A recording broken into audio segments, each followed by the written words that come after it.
And you mentioned internet capital markets, a term you guys are kicking around. What does that mean to you? What does that mean for the person that never heard of it? What does internet capital markets mean? The idea of internet capital markets, I think, can be boiled down to this idea of any person anywhere in the world with just a phone and an internet connection should be able to trade any asset 24 hours a day. And like that's it at its core. And for anyone who's used the internet, like what I just described, kind of, you should be able to go to any website, stream any song, watch any YouTube video. Like all of these things we now kind of viscerally understand about how the internet should work should just be applied to finance.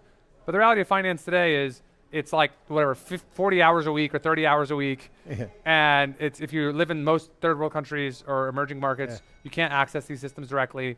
And there's all these intermediaries and all this stuff. And so internet capital markets is about making finance feel like an internet native primitive, just like music and video and text do today. Yeah, and the money side of with the US dollar pegged to the stable coin makes it more of an international, I mean, that's an opportunity for the US.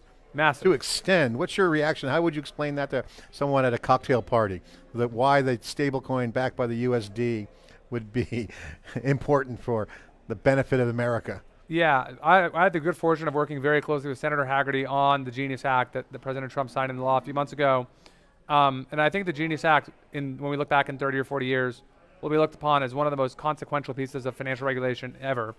For the simple reason that I think most people in the world do not trust their local governments and their local government's management of their respective fiat currencies.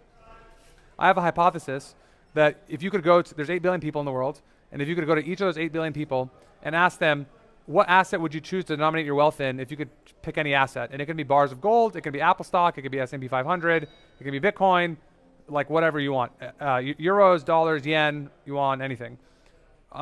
My suspicion is if you go to those 8 billion people in the world and ask them that question, and they could answer without fear of political persecution in their local jurisdictions, I suspect between 50 and 75% of them would say US dollars. Yeah. Today, about 4.5% of the global population lives in the United States. Yeah. And so that arbitrage of, call it 45 to 70% of people, is the arbitrage opportunity that the Genius Act represents. Yeah.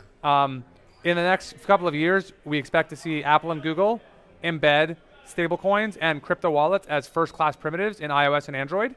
And when they do, that's the overnight moment when the world just completely... I mean, that's an Apple Pay moment for the wallet. I think it's bigger than that.